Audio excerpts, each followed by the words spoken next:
हरे कृष्णा कृष्णा कृष्णा हरे हरे, हरे राम राम राम। हरे कृष्णा कृष्णा कृष्णा हरे हरे, हरे Ram Ram Ram.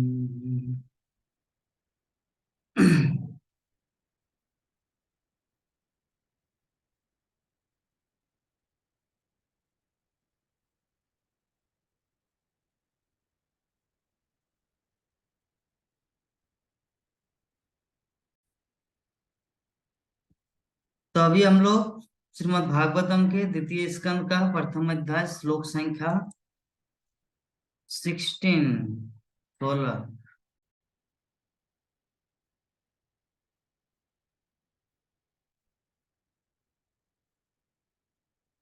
16 number श्लोक। गृहात् प्रवर्जितो धीर पुण्य तीर्थ जलाप्लुत सोचो विविक्त आसीनो विधिवत कल्पितासन। मनुष्य को घर छोड़ करके आत्म संयम का अभ्यास करना चाहिए। उसे तीर्थ स्थलों में इस तीर्थ स्थानों में नियमित रूप से स्नान करना चाहिए और ठीक से शुद्ध होकर एकांत स्थान में जाकर आसन जमाना चाहिए। तात्पर्य। तो यहाँ पर ये जो श्लोक है इसमें जो बताया गया है कि मनुष्य को घर बार छोड़ के एकांत स्थान में चले जाए। एकांत स्थान से तात्पर्य क्या है? एकांत का अर्थ होता है जहां पर भगवत भक्ति करने में आपको कोई डिस्टरबेंस ना आए, दैट इज कॉल्ड एकांत स्थान। भगवत भक्ति करने में किसी भी तरह का डिस्टरबेंस ना हो। अगर आप गृहस्थ जीवन में हैं, घर बार छोड़ने का जरूरत नहीं, घर में ही रहिए, लेकिन भक्ति में कोई आपको डिस्टर्ब ना करे, बस दैट इज कॉल्ड एकांत स्थान। तो हम लोग जानते हैं कि नैमिषारण्य के 88,000 ऋषि मुनिगण एक साथ एकत्र हुए थे। इसलिए आत्म साक्षात्कार करने के लिए, क्योंकि सत्य युग में लोग जब जीते थे लाखों वर्ष, तो उनके आत्म साक्षात्कार करने की विधि ध्यान था कि गुफा में जाके भगवान का ध्यान करते थे और भगवान का चिंतन हृदय में परमात्मा रूप में उनके साथ साक्षात्कार होता था। वो विधि था सत्य युग में। और त्रेता युग में क्या विधि हुआ? त्रेता युग में हुआ कि यज्ञ करके, अश्वमेध गोमेध राजसू इस प्रकार यज्ञ करके आत्म साक्षात्कार की विधि को प्राप्त करते थे। और द्वापर युग में भगवान का अर्चन पूजा अर्चन करके, अर्थात मंदिर स्थापना करके वहां पे पूजा पाठ करके व्यक्ति आत्म साक्षात्कार कर सकता था। तो त्रेता युग में व्यक्ति की आयु 10,000 वर्ष, द्वापर युग में 1,000 वर्ष और सत्य युग में 1,00,000 वर्ष। और कलि युग में क्या है? ओनली 100 वर्ष, वो भी पूरा नहीं, 70-80 में व्यक्ति मर जाते हैं, है ना। तो इसीलिए नैमिषारण्य के ऋषिगण विचार किया कि हम लोग को क्या करना है। भगवान की लीला, कृष्ण कथा, राम कथा, भगवान विष्णु की ओर अनेक अवतारों की कथा, बराह देव की कथा, मीन अवतार की कथा, मत्स्य अवतार की कथा, नृसिंह देव की कथा, इस प्रकार भगवान की लीला कथा और हरि नाम, हरे कृष्ण कृष्ण कृष्ण हरे हरे, हरे राम राम राम हरे हरे, हरि नाम और श्रीमद् भागवतम, ये दो चीज अगर कोई व्यक्ति कर लेता है तो उनको वही लक्ष्य प्राप्त होगा जो सत्य युग में लाखों वर्ष के जीवन में जो व्यक्ति ध्यान के माध्यम से कृष्ण को प्राप्त करते थे, त्रेता युग के यज्ञ करके जो भगवान श्री कृष्ण को प्राप्त किया जा सकता था, द्वापर युग में पूजा अर्चन करके कृष्ण को प्राप्त किए जाते थे, तो कलि युग में एकमात्र हरि नाम और भागवतम को श्रवण करने से ही भगवान श्री कृष्ण को प्राप्त किया जा सकता। तो कलि युग बहुत ही कम समय का युग है 4,32,000 वर्ष, और हमारी आयु जो है, अरे हमारी आयु जो है 70-80 में ही हम लोग फिनिश हो जाएंगे। तो 70-80 में फिनिश हो जाएंगे, तो उससे पहले क्या करना है? उससे पहले अपने आप को बहुत बुद्धिमान बनाना है। बुद्धिमान बनाने के लिए क्या करना होगा? एक बुद्धिमान व्यक्ति का लक्षण क्या होता है? वो विभिन्न व्यक्तियों से श्रवण करता है, सब समय वो कुछ ना कुछ सुनता रहे। इस संसार में जितने ज्ञानी हुए वो मतलब हृदय में आया ज्ञान से ज्ञानी नहीं हुए, अबरोह पंथा, अर्थात किसी ने किसी से श्रवण किए, अनुभव लिया, तभी वो ज्ञानी बन पाए। तो हम लोगों को क्या करना है, ये अनुभव को प्राप्त करना है, श्रीमद् भागवत कथा को सुनना है, भक्तगण कैसे भगवान को प्राप्त किए हैं। तो श्रेष्ठतर अगले जीवन की तैयारी के लिए मनुष्य को तथाकथित घर छोड़ देना चाहिए। तथाकथित घर मतलब जिस घर में हम लोग वास करते हैं वो हमारे रियल घर नहीं है, हमारा रियल घर है भगवत धाम। उस भगवत धाम के घर में जाने के लिए इस घर को छोड़ना पड़ता है। तो इस घर को कम से कम फिजिकली ना भी छोड़े, कम से कम मेंटली तो आपको छोड़ना ही पड़ेगा, मानसिक रूप से। अगर इसे नहीं छोड़ेंगे, आसक्ति बना रहेगा, तो क्या होगा, वेरी वेरी डिफिकल्ट, बहुत ही प्रॉब्लम होगा मृत्यु के समय भगवत धाम जाने के लिए। क्योंकि पहले अगर आसक्ति से अनासक्ति होगा भगवान के प्रति, मतलब घर परिवार के प्रति अगर हमारा अनासक्ति होगा, तो ही भगवान के प्रति आसक्ति जन्मेगा। हाँ, क्योंकि वर्णाश्रम धर्म या सनातन धर्म की पद्धति कहती है कि व्यक्ति को 50 साल के आयु के बाद उनको घर परिवार से विदा लेना चाहिए, वैराग्य ले लेना चाहिए। ठीक है, तो पहले तो मेंटल प्रिपरेशन रेडी हो। तो आधुनिक सभ्यता पारिवारिक सुविधाओं पर आधारित है। वर्तमान जो युग है, कंफर्ट लाइफ, जिसे सुख सुविधाओं का सर्वोच्च मानदंड माना जाता है। अतः हर व्यक्ति सेवानिवृत्ति के बाद ऐसे घर में रहना चाहता है तो सुंदर स्त्रियों तथा बच्चों से अलंकृत। सभी व्यक्ति की हृदय में यही इच्छा है कि मेरी पत्नी जो है बहुत ही ब्यूटीफुल, सब समय कामुक हंसी देती रहे और बच्चा बाबा बाबा बोलते रहे। सबको, सबके हृदय में यही इच्छा रहती है। जिस व्यक्ति के अंदर कृष्ण के बारे में ज्ञान नहीं है, उनके हृदय में ये इच्छा होता है। और जो कृष्ण तत्व विज्ञान के बारे में जानते हैं, उनके लिए बोझ लगता है।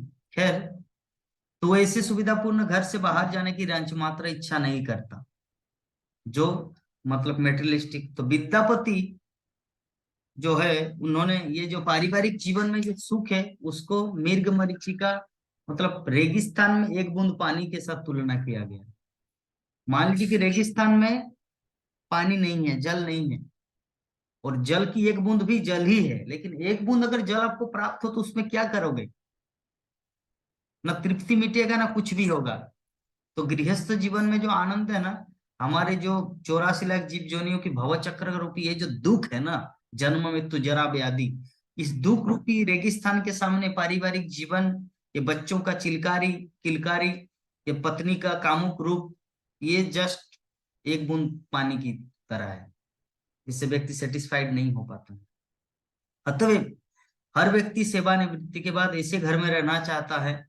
तो जो भी है, उच्च सरकारी अफसर तथा मंत्री मृत्यु के समय तक अपने उपहार रूपी पदों पर चिपके रहते हैं, और वे उन घरेलू सुविधाओं से बाहर निकलने का सपनों में भी विचार नहीं करते। ऐसे व्यामोह से बंधकर भौतिकतावादी व्यक्ति इससे भी अधिक सुखी जीवन की विविध योजनाएं तैयार करते हैं। आज प्रभु जी का क्लास सुन रहे थे तो बोल रहे कि 60 वर्ष में उसका रिटायरमेंट हो गया, फिर भी नौकरी ढूंढता है कि अभी तो समय बचा, थोड़ा काम कर ले। अरे भाई, 60 वर्ष की जीवन आप अभी थोड़ा भक्ति करो ना, भक्ति के ऊपर ध्यान नहीं है। बोले कि प्रभु जी इतना कुछ मेरे पास क्वालिफाइड है, क्वालिटी है, तो क्यों ना मैं कुछ करूं समाज के लिए। अरे खुद के लिए देख बेचारा, नरक जाओगे। तो ये है संसार की स्थिति। जैसे हमारे नंद किशोरी माता जी भी बोलते थे, प्रभु जी मेरे पास तो क्वालिटी है और हॉस्पिटल में जाके कुछ करने का, तो मैं सोचती हूँ कि कभी कभी हॉस्पिटल जाऊं। वो सब छोड़िए, सिर्फ भक्ति कीजिए अभी। पहले इच्छा थी प्रभु जी, हरे कृष्णा। हाँ पहले रिटायर के बाद से मतलब अजब सा लग रहा था, समय नहीं कट रहा। हाँ लेकिन जब से भगवान पकड़ लिए तब से तो अब तो इतना होता है कि क्या कहें। हम तो एकदम यहाँ ये भक्ति मेरी नहीं हो रही। ठीक है। तो इसे भक्ति में व्यक्ति को लगना चाहिए, क्योंकि भक्ति में नहीं लगेंगे तो क्या होगा, क्रूर मृत्यु सहसा बड़े से बड़े योजनाकारों को उसकी इच्छा के विरुद्ध हटा लेती है और इस शरीर को त्याग कर दूसरा शरीर धारण करने के लिए बाध्य कर देती है। इस तरह से योजनाकार को अपने किए गए पूर्व कर्मों के अनुसार 84 लाख जीव जोनियों में से कोई एक शरीर ग्रहण करने के लिए बाध्य किया जाता है। तो जो लोग पारिवारिक सुविधाओं के प्रति अधिक आसक्त रहते हैं, उन्हें अगले जीवन में इस पापमयी लंबी आयु में किए गए पाप कर्मों के कारण निम्न जोनि प्रदान की जाती है। इस तरह मानव जीवन की सारी शक्ति नष्ट हो जाती है। तो मनुष्य जीवन को इस तरह बर्बाद होने और काल्पनिक वस्तु में लिप्त रहने से बचाने के लिए मनुष्य को यदि पहले नहीं तो कम से कम 50 वर्ष की आयु में सावधान हो जाना चाहिए। सिद्धांत ये कि मनुष्य इस से मान ले कि मृत्यु की खतरे की घंटी 50 वर्ष की आयु पूरी करने से पहले ही बज जाती है। अतः हर हालत में उसे श्रेष्ठतर भावी जीवन के लिए तैयारी करनी चाहिए। सनातन धर्म संस्था की पद्धति ऐसी बनाएंगे कि इसका पालन करने वाला अगले जीवन के विनष्ट होने की किसी प्रकार की संभावना के बिना श्रेष्ठतर अगले जीवन के लिए प्रशिक्षित हो जाए। संसार भर में पवित्र स्थल तीर्थ स्थल उस सेवानिवृत्त व्यक्तियों के आवास के लिए है जो श्रेष्ठतर अगले जीवन की तैयारी करने में लगे रहते हैं। इसीलिए बुद्धिमान मनुष्य को जीवन के अंत में 50 वर्ष की आयु के पश्चात जीवन के बंधन स्वरूप पारिवारिक आसक्ति से मुक्त होने के लिए आध्यात्मिक कायाकल्प का जीवन बिताने के उद्देश्य से तीर्थों में जाना चाहिए। ये हमारे उमाशंकर प्रभु जी को मैं कितना बार बोल रहा हूँ, बार बार बोल रहा हूँ कि आप आ जाइए मायापुर में 8 लाख रुपए का फ्लैट कीजिए और धाम में वास कीजिए, आपके पास है 50 लाख। बोले कि प्रभु जी अकेला रहने से क्या, पत्नी होना चाहिए। व्हाट दिस, 60 साल की उम्र में फिर पत्नी की आशा। अभी धाम में आके जीवन को ये करना चाहिए। शिल प्रभुपाद क्या बोल रहे हैं यहाँ पे तात्पर्य में, शिल प्रभुपाद के विरुद्ध अगर जाएंगे तो नरक गति होगा अगले जीवन में। बुद्धि के साथ काम लेना होगा ना लाइफ को। हमारे आचार्य लोग क्या बोलते हैं, शास्त्र क्या बोलते हैं। तो मनुष्य को भौतिक आसक्ति से छुटकारा पाने के लिए गृह त्याग करने की संस्तुति की जाती है, क्योंकि जो व्यक्ति मृत्यु तक पारिवारिक जीवन से चिपका रहता है वो भौतिक आसक्ति को त्याग नहीं सकता, और जब तक वो भौतिक आसक्ति को नहीं छोड़ता तब तक वो आध्यात्मिक स्वतंत्रता को नहीं समझ पाता। ठीक है, जब तक ये मेटेरियल अटैचमेंट रहेगा उनके हृदय में तब तक कोई आध्यात्मिक स्वतंत्रता अर्थात भगवत भक्ति क्या है ये सबको कुछ नहीं समझ पाएंगे। लेकिन उसे गृह त्याग करके या तीर्थ स्थान में वैध तथा अवैध रूप से दूसरा घर बनाकर आत्मसंतुष्ट नहीं हो जाना चाहिए।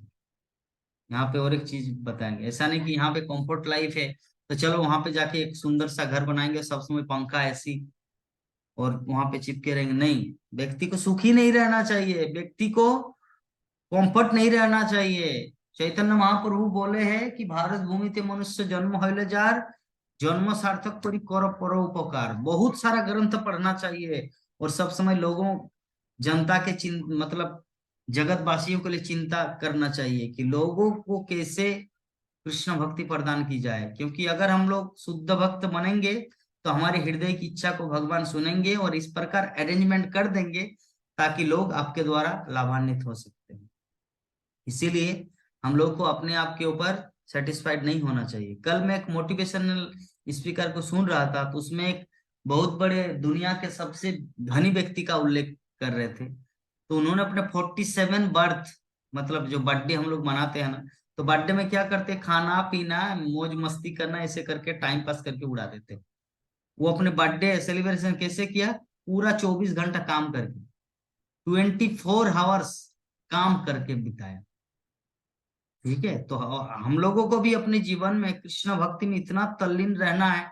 खुद की 16 माला कंप्लीट हुआ तो अभी बाकी दुनिया वालों के लिए और 16 माला करना चाहिए। मेरा 16 माला कंप्लीट हुआ गुरुदेव की ये, लेकिन अगर मैं जप माला में और ज्यादा जप करूं, भक्ति सिद्धांत सरस्वती ठाकुर 10 करोड़ नाम जप किया था। क्यों किया था? खुद के अपने कल्याण के लिए नहीं, जगत कल्याण के लिए। अपना 16 माला अपने उद्धार के लिए। लेकिन अगर आप दूसरों के लिए अगर आप कुछ नहीं कर रहे, दैट मीन्स आप हिंसुक है। हाँ, हिंसा किसको कहा जाता है, खुद खा रहे दूसरों को ना खिलाने। तो इसीलिए व्यक्ति को और ज्यादा से ज्यादा जप करना चाहिए दूसरों के लिए, क्योंकि हरिनाम व्यर्थ में नहीं जाता कभी, किसी के लिए हरिनाम किया गया। इसीलिए तो गुरुदेव हमारे श्रीमद जयप्रकाश गोस्वामी गुरु महाराज का कुछ जब प्रॉब्लम होता है तो सारे जगत के भक्तगण एक साथ में हरिनाम करते हैं। क्यों? हरिनाम कभी व्यर्थ नहीं जाता। तो हरिनाम करेंगे दूसरों के कल्याण के लिए तो वो सफल होगा। इसीलिए कभी भी अपने आप में आत्मसंतुष्ट नहीं रहना चाहिए। श्रील प्रभुपाद यहाँ पे तात्पर्य में लिख रहे हैं कि दूसरों के कल्याण के लिए, क्योंकि उनको भक्ति नहीं मिला, वो किस अवस्था में है। संसार में सबसे बड़ी हम लोग चिंता, हमारी आंखों में दुख दिखता है जो व्यक्ति गरीब है, लेकिन रियलिटी में वास्तविक गरीब वो व्यक्ति जिनके जीवन में कृष्ण भक्ति नहीं है, वो है सबसे बड़ा गरीब। क्योंकि वो क्या करेगा, मृत्यु के बाद वो सीधा पशु बनेगा, सीधा जानवर बनेंगे वो। तो सबसे बड़ा गरीब कौन है? सिर्फ धन दौलत रहने से भी तो वो कुत्ता बनेगा अगले जीवन में। लेकिन जो कृष्ण भक्ति थोड़ा पाए हैं वो धनी है, क्योंकि उनका जीवन पतन की ओर नहीं, उत्थान की ओर है, ऊपर की ओर है, उत्कृष्ट। इसीलिए सब समय हम लोग को चिंता करना है। इसीलिए शिला प्रभुपाद चिंतित थे, गरीब व्यक्ति के लिए नहीं, वो चिंतित थे कृष्ण भक्ति जिनके पास नहीं वो है गरीब, और उनको कैसे धनी बनाया जाए, उनको कैसे कृष्ण भक्ति दिया जाए।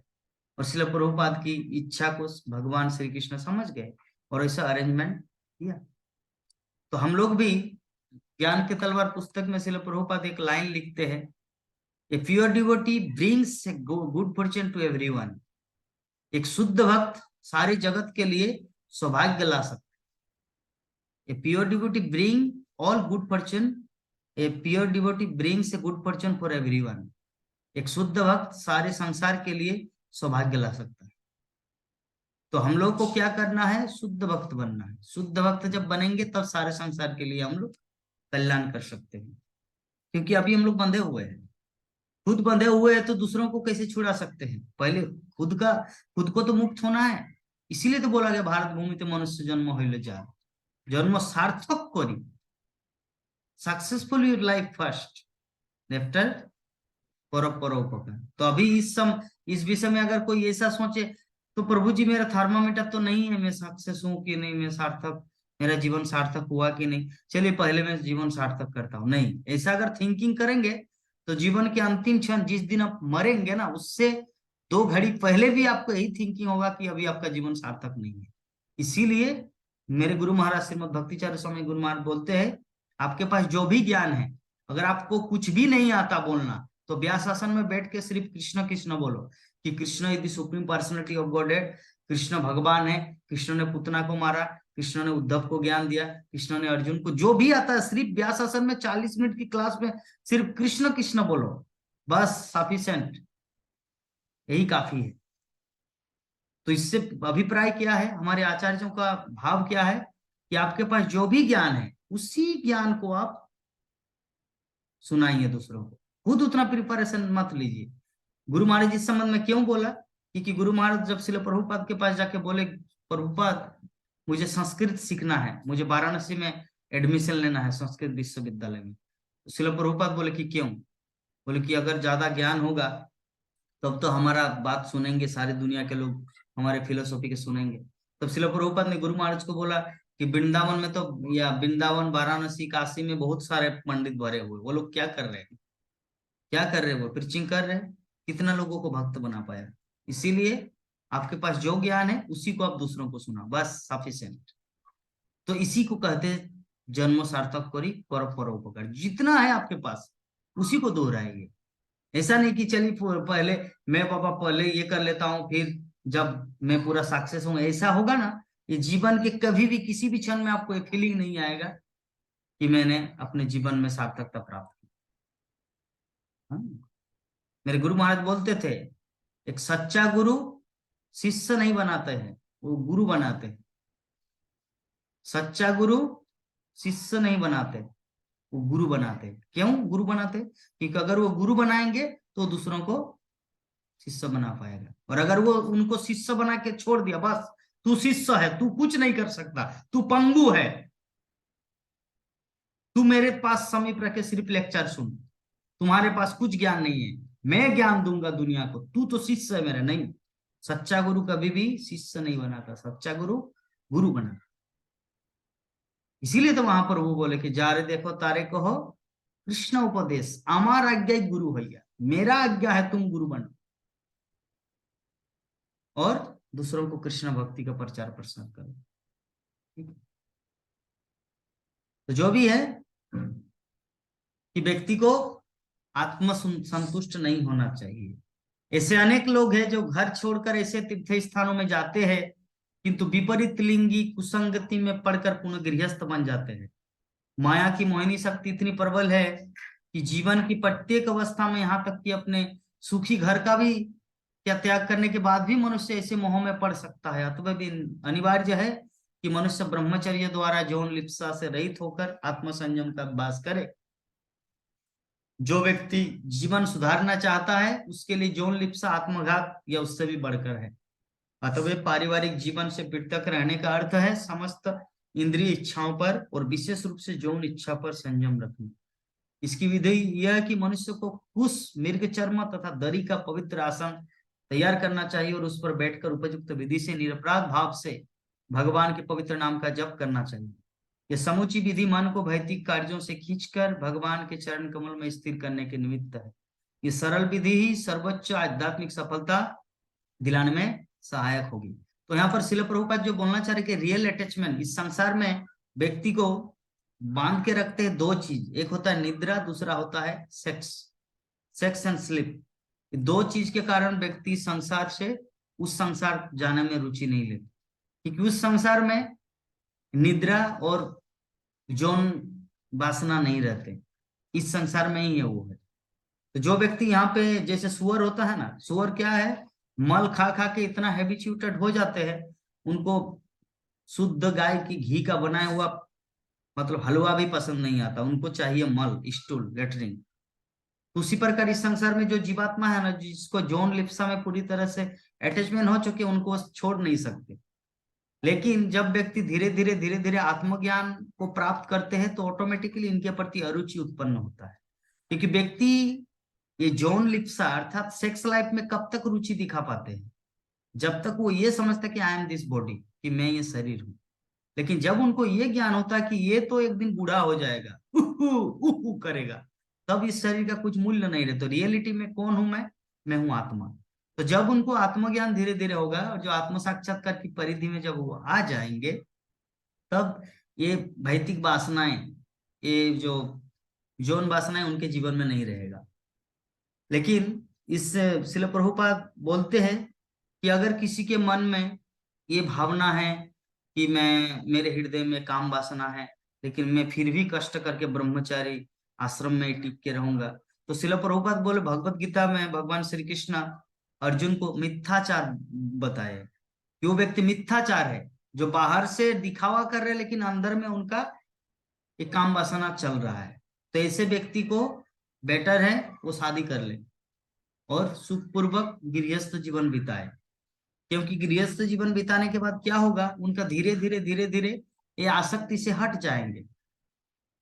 ये जो मेटेरियल अटैचमेंट है सेक्स लाइफ, वो धीरे धीरे वो उससे मुक्त हो जाएगा और एक दिन कृष्ण तत्व विज्ञान को समझ जाएंगे। तो जो भी है, आज का हमारा ये जो श्लोक था 16, कितना नंबर श्लोक हुआ, 16, उसके बाद 15 और हाँ 14, 3 श्लोक के ऊपर हम लोग डिस्कशन किए। तो किसी का कुछ प्रश्न है? माता जी आपके पास कुछ प्रश्न है? नंद किशोरी माता जी। नहीं प्रभु जी, प्रश्न तो अभी। ठीक है। उमाशंकर प्रभु जी आपका कुछ प्रश्न है? मायापुर धाम आने की इच्छा है? इच्छा तो है लेकिन हिम्मत नहीं पड़ रहा है। क्या चीज का ठंडा ऐसा हिम्मत हो गया नहीं? है ना प्रभु जी, अकेले हम कहीं सरवाइव नहीं कर सकते ना। हमको आप देख रेख कीजिएगा, बोलिए आपके पास संभाल जाए। हाँ, अच्छा ठीक है। देखिए, आपका नौकरानी तो हर जगह मिलते हैं, जैसे आपके वहां पे एक नौकरानी आती है आपकी सेवा करते हैं, उसी प्रकार यहाँ भी मिल सेवा जाए। नहीं करता है, नौकरानी यस। यहाँ आती है और खाना वाना बना के जाती है। हम्म। लेकिन अकेले हम जो आए थे मायापुर आपके पास, और हम्म। जब चले वहां से, एक तो एयर बैग भी हमसे नहीं उठ पा रहा था। हम्म। मैंने कैसे कैसे मुश्किल से हम ट्रेन में बैठे हैं। हम्म। आने का तो बहुत इच्छा रहता है प्रभु जी, बहुत इच्छा है, हम्म। क्योंकि मेरा जीवन अकेला है तो व्यर्थ है ही। हम्म। बस किसी तरह से हम ये कर ले, और क्या है। बस वही अकेले नहीं सरवाइव कर पा रहे हैं, कोई हमको साथी चाहिए, कोई भी हम्म। आदमी मिल जाए। ठीक है। ठीक है प्रभु जी, तो आज की कथा को हम लोग यहीं पर विराम देते हैं। ठीक है प्रभु जी, ठीक है। ग्रंथराज श्रीमद् भागवत महापुराण की, जय अनंत कोटि वैष्णव भक्त वृंद की, जय जय गौर भक्त वृंद की, जय। जय। निताय गौर प्रेमानंदे। हरि हरि हरि बोल, हरि हरि बोल, हरि हरि बोल, हरि बोल। हरि हरि बोल।